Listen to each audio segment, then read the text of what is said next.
예, 안녕하십니까. 오늘 세미나 10 불안 본문 첫 번째 시간을 갖도록 하겠습니다.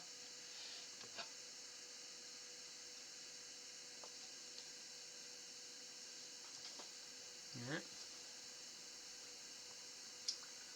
오늘은 기호망 속의 불안, 타자의 욕망, 이러한 전체 이 1장의 제목은 기호망 속의 불안이고, 그 중에서 타자 욕망이라는 제목으로 한번 살펴보겠습니다. 1장 전체의 주제는 타자 욕망, 그다음 불안의 지형도, 불안이 어떤 지형도를 가지고 있는지, 그 다음 그 지형도에 나오는 진지함, 주의, 기대라는 거, 그 다음에 억제, 방해, 당혹이라는 거, 그 다음에 억제, 감정, 혼란이라는 것.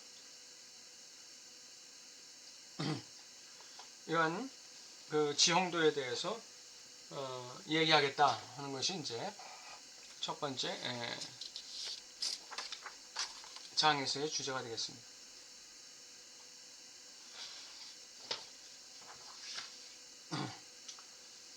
자, 그 다음에 어떤 사람은 이 불안이라는 주제가 그다지 많은 내용을 담고 있다고 생각하지 않지만 저는 그 사람에게 반대임을 증명하고자 합니다. 불안이란 주제를 두고 제시된 많은 질문들 속에서 저는 선택을 해야 하고 오늘부터 여러분을 그 한가운데로 던져 넣고자 합니다.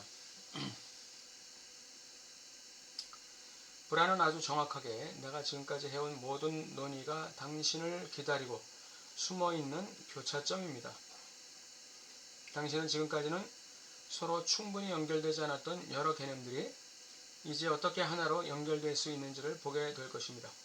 불안을 중심으로 나는 이 개념들이 여태까지 충분히 연결되지 않았던 이 개념들이 불안이라는 기반 위에서 더 단단히 얽힐 때 각 개념이 더 정확히 자기 자리를 찾아가게 된다는 것을 보여드리겠습니다.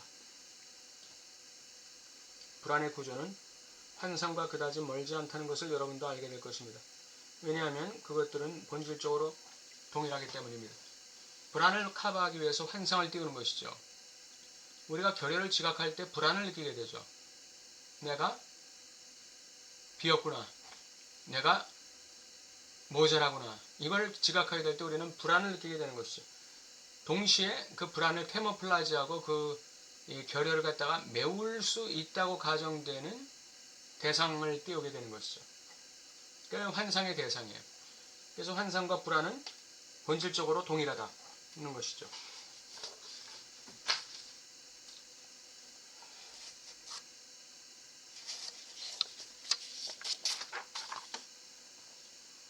네. 여기 보면 이제 돌봄, 진지함, 그 다음에 기대의 역학관계가 나오죠. 이 인간은 자기 스스로를 돌보게 되어 있죠. 그리고 자기에 대해서 굉장히 진지합니다. 왜냐하면 자기에 대해서 스스로 기대를 가지고 있기 때문이에요. 기대가 없으면은 자기를 돌볼 이유가 없는 것이죠. 자기에 대한 기대가 없으면은 자기에게 진지할 이유가 없는 것이죠. 그렇기 때문에 자기 자신에 대한 기대라는 것은 결국 욕망의 기대를 얘기하는 것이죠. 자기 자신에 대한 기대라는 것은 욕망에 대한 기대예요. 자기 자신을 돌본다는 것은 결국 욕망에 충실하다는 얘기고 거기에 대한 태도는 진지한 태도다. 이것이 인간이 불안을 다스리는 하나의 그 자세라고 볼 수 있습니다. 억제, 뭔가가 억제될 때 그거에 대한 반사작용으로 증상이 나타나는 것이죠. 그러니까 억제가 된다는 것은 불안을 품고 있다는 얘기가 되는 거죠. 그 불안하다는 것을 증명하는 것이 증상입니다. 그 증상을 통해서 우리는 불안을 지각하게 되는 것이죠. 아, 내가 지금 불안하구나. 그게 지금 증상으로 나타나고 있구나. 그럼 나는 뭐가 억제되어 있고 억압되어 있는 것인가? 이제 거기를 이제 들어가야 되는 것이죠. 작년 제가 몰두했던 위상학적 측면, 즉 크로스캡은 여러분 중 일부에게 배아 발생 시의 배엽층의 접힘 상태, 8팔자로 8팔자, 아라비아 숫자 8팔자가 거꾸로 그 접힌 상태, 그게 이제 크로스캡이에요. 또는 뭐 누구는 메비우스 띠다 이렇게 얘기도 하는데, 접힌 상태, 심지어 대뇌 피질의 층들을 떠올리게 했을지도 모릅니다. 그러나 이 그래프 고유의 양측적이며 짜여진 방향적 상호소통 배열에도 불구하고 이와 관련하여 태양신경총을 언급한 사람은 아무도 없었습니다. 이 기묘한 작은 유사성은 생각보다 그리 터무니없는 것은 아닐 것이며 불안에 대한 논의를 시작하면서 언급할 가치가 있다고 생각합니다. 태양신경총, 리에종, 연결부위, 의식과 무의식을 잇는 신경망이 있다는 것입니다. 그 신경이 열릴 때 무의식이 의식으로 자기 메시지를 전한다는 것이죠. 이 태양신경총, 즉 리에종, 연결망이 살짝 열릴 때 무의식의 메시지가 올라오는데 그것을 간파하는 것이 굉장히 중요한 것이죠.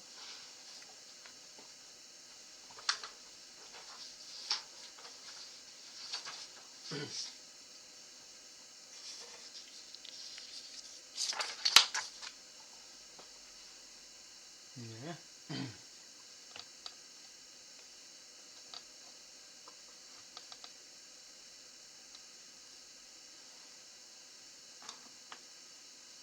주체가 감당할 수 있는 불안을 감지하는 것은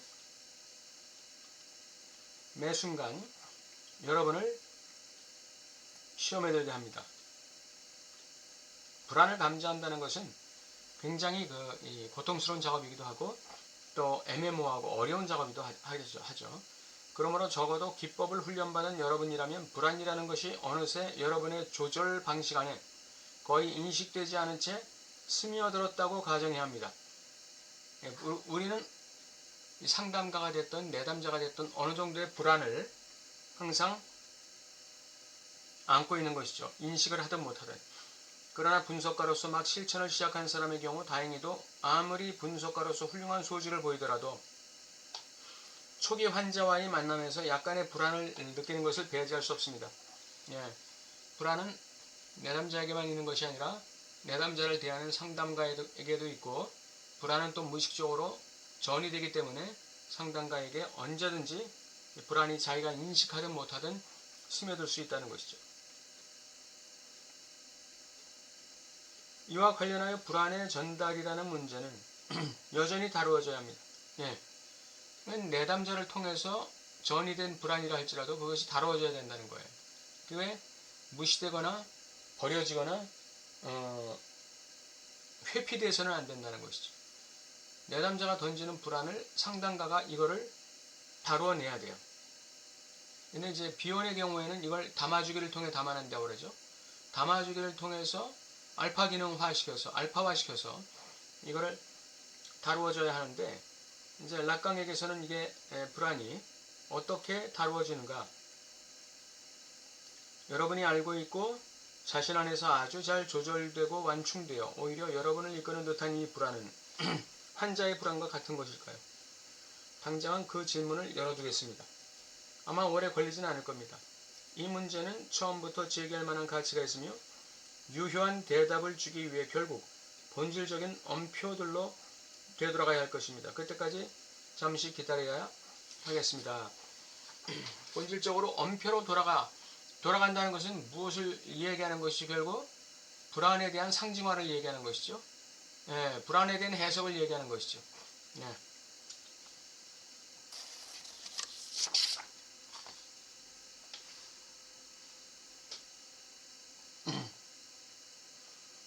작년에 논의 중 주목할 만한 것은 불안과 타자의 욕망 사이에 본질적인 관계를 나타내는 공식이었습니다. 불안은 욕망과 관련이 있다. 그것도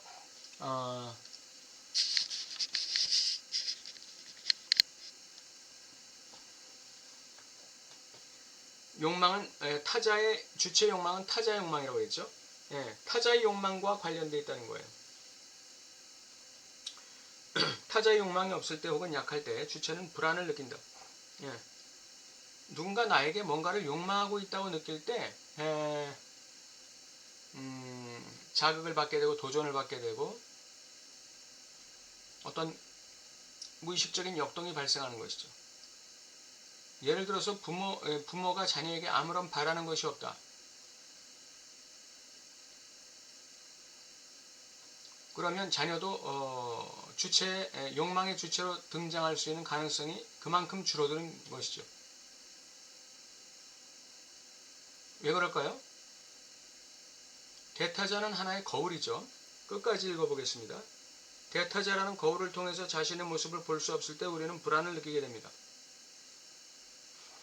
거울상을 통해서 내 정체성을 확인해야 되는데 거울상을 통해서 확인하는 내 정체성이 약할 때 그때 인간은 불안을 느끼게 되는 것이. 그러니까 아이는 부모의 얼굴, 부모의 표정, 부모의 목소리, 부모의 눈빛을 통해 시선을 통해서 자신의 정체성을 이상적인 자기의 정체성을 가질 수 있어야 돼요. 이게 대상관계와 연결되는 이론의 맥락이죠. 부모의 거울상이라는 그 부모를 통해서 나의 정체성, 나는 맞아, 나는 멋진 사람이야, 나는 예쁜 사람이야, 나는 사랑받는 사람이야 라는 정체성을 이상적인 정체성을 확보하게 돼야 되는데 그게 거울상을 통해서 확보되지 못할 때 불안을 느끼게 되는 거죠. 캐보이, 당신은 무엇을 원하는가? 라는 이 캐보이가 다시금 크메 베틸, 당신은 나에게 무엇을 원하는가? 이러한 질문에 도달하게 됩니다. 이것의 뜻은 이 당신은 나에게서 뭐 돈을 원합니까? 나에게서 뭐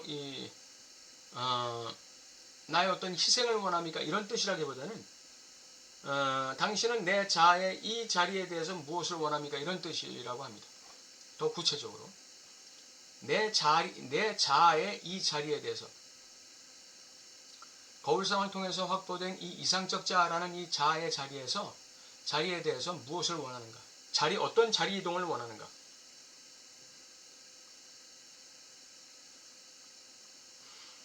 이 질문은 욕망의 그래프 두 층 사이 밑에 부분과 위에 부분 그리고 각 층에서 고유한 효과를 만들어내는 두 회귀 경로 사이에서 보류된 상태로 놓여 있습니다. 그들 사이의 거리는 욕망과의 관계를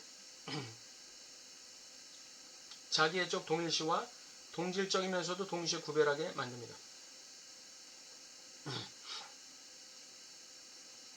그러니까 우리가 이상적 자아가 사라지는 겁니까? 이상적 자아는 사라지지 않죠. 예, 그러나 이상적 자아 그 너머를 우리가 가게 되는 것이죠.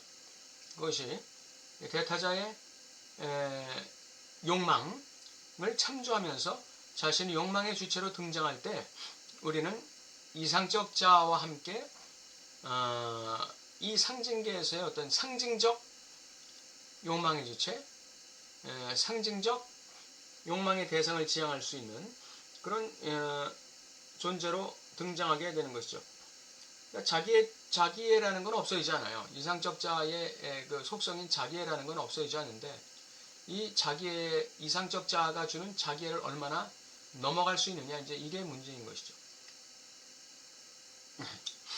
그래서 오늘 기호망 속의 불안, 타자 욕망. 그러니까 그 욕망은 이 주체 욕망은 타자 욕망에서 발원하는 것이죠. 결국은 주체 욕망은 타자 욕망에서 발원한다.